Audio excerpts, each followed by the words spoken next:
नमस्कार किसान भाइयों, आपका भारतीय कृषि कर्म में एक बार फिर से स्वागत है। किसान भाइयों, आज हम लहसुन की खेती किस प्रकार से करके एक अच्छा मुनाफा कमाया जाए उसके बारे में बात करेंगे। किसान भाइयों, लहसुन एक महत्वपूर्ण कंद फसल है जिसे पूरे भारत में मसाले के रूप में उगाया जाता है तथा इसमें बेहतरीन औषधीय गुण होते हैं। यह प्रोटीन, फास्फोरस और पोटेशियम का एक अच्छा स्रोत है। पाचन में मदद करता है और मानव रक्त में कोलेस्ट्रॉल को कम करता है। किसान भाइयों, तो इसीलिए ये औषधीय गुण होने के साथ साथ एक आम किसानों के लिए एक फ़ायदे वाली फसल भी है, क्योंकि इसमें काफ़ी अच्छा मोटा मुनाफा आम किसानों को मिल जाता है। किसान भाइयों, तो इसमें यदि हम जलवायु की बात करें तो किस जलवायु में इसकी खेती हो सकती है, तो ये सभी जलवायु में इसकी खेती हम कर सकते हैं। हालांकि बहुत गर्म या बहुत ठंडा मौसम ये सहन नहीं कर सकता है। कंद बनने के लिए उचित तापमान 20 डिग्री सेल्सियस से 35 डिग्री सेल्सियस उचित रहता है। किसान भाइयों, अब बात करते हैं मिट्टी की। लहसुन की खेती विभिन्न प्रकार की मिट्टी में की जा सकती है। कार्बनिक पदार्थों से भरपूर दोमट मिट्टी उगाए जाने में सबसे अच्छा परिणाम मिलता है। और यदि हम इसकी पीएच की बात करें तो 6 से लेकर 7 तक इसका पीएच होना चाहिए। किसान भाइयों, और जो सर्वोत्तम बुवाई का जो सर्वोत्तम समय है किसान भाइयों, तो दक्षिण और मध्य भारत में अगस्त से नवंबर के बीच में आप इसकी बुवाई कर सकते हो। उत्तर भारत राज्यों में आप सितंबर से नवंबर के बीच में इसकी बुवाई कर सकते हो। पहाड़ी क्षेत्रों में मार्च से अप्रैल के बीच में आप इसकी बुवाई कर सकते हो। पश्चिम बंगाल में नवंबर का समय उचित रहता है। किसान भाइयों, अब किसान भाइयों, मैं जैसा कि हर एक वीडियो में आपसे मैं कहता रहता हूं कि आप अपनी मिट्टी की जांच जरूर करवा लें। उससे क्या होता है कि आपके मिट्टी में जो भी माइक्रो न्यूट्रिएंट्स की कमी है उसका आपको पता चल जाता है, और फिर आप उसी हिसाब से आप अपने मिट्टी में उर्वरक को देकर अपने फसल को बहुत अच्छा पैदावार बना सकते हो। किसान भाइयों, तो हो सके तो आप मिट्टी की जांच अवश्य करवा लें।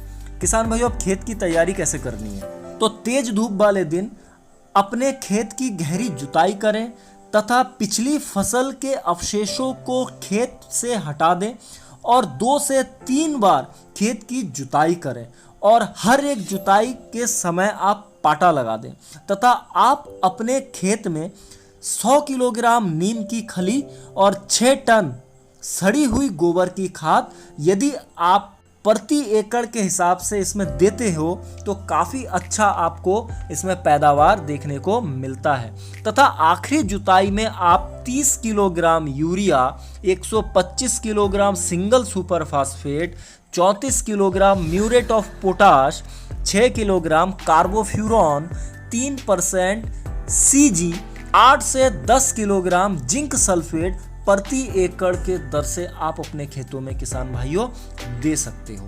अगर बीज की बात करें किसान भाइयों, आप अपने क्षेत्र में विश्वसनीय बीज भंडार से या आप घर का भी बीज इस्तेमाल कर सकते हो।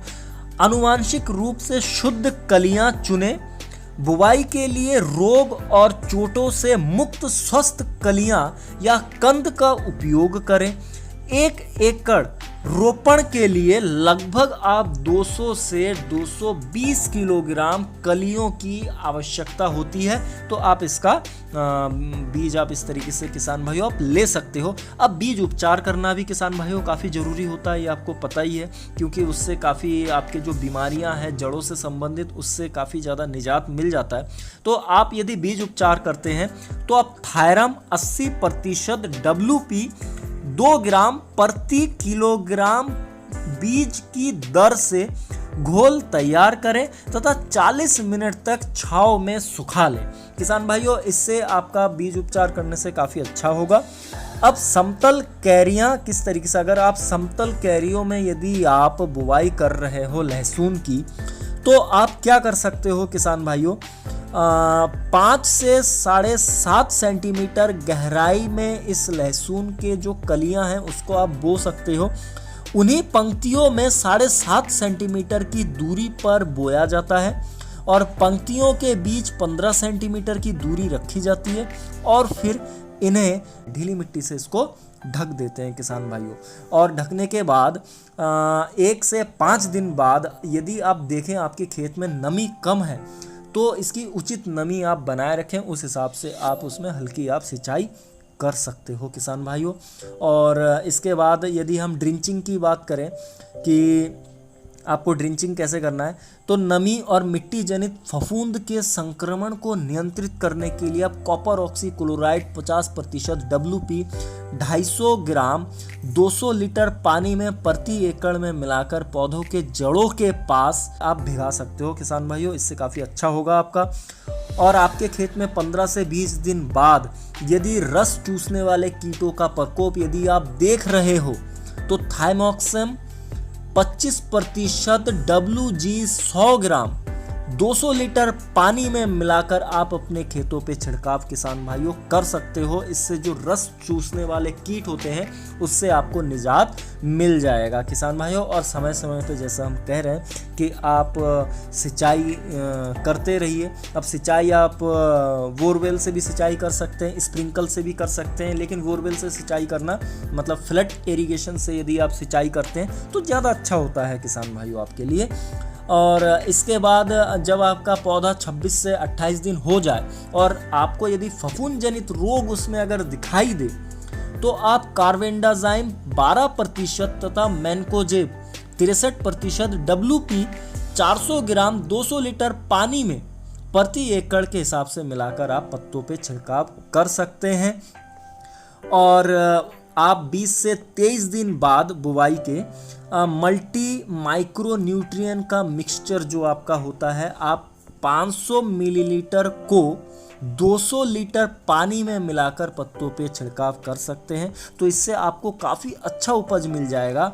अब कैरियों में उर्वरक डालने की अगर हम बात करें तो आपका यदि पौधा 34 से 40 दिन के बीच में हो चुका है तो उस समय आप अच्छे वृद्धि और उपज के लिए आप क्या कर सकते हो, 30 किलोग्राम यूरिया 6 किलोग्राम ह्यूमिक आप प्रति एकड़ में डाल सकते हो किसान भाइयों। तो इस तरीके से आप अपने खेतों की देखरेख करते रहें। आप बोरान का भी जब आपका कुछ लगभग 50 दिन होने को हो तो आप बोरान 20% 100 ग्राम में 200 लीटर पानी के हिसाब से आप इसको छिड़काव कर सकते हो किसान भाइयों। तो ऐसे ही आपको ध्यान रखना है, काफ़ी सारी चीज़ों को ध्यान रखना है। इस तरीके से आपके क्या होंगे कि आपके जो पौधों की जो बढ़वार है बहुत अच्छी होगी और काफ़ी अच्छा आपको फसल मिलेगा किसान भाइयों।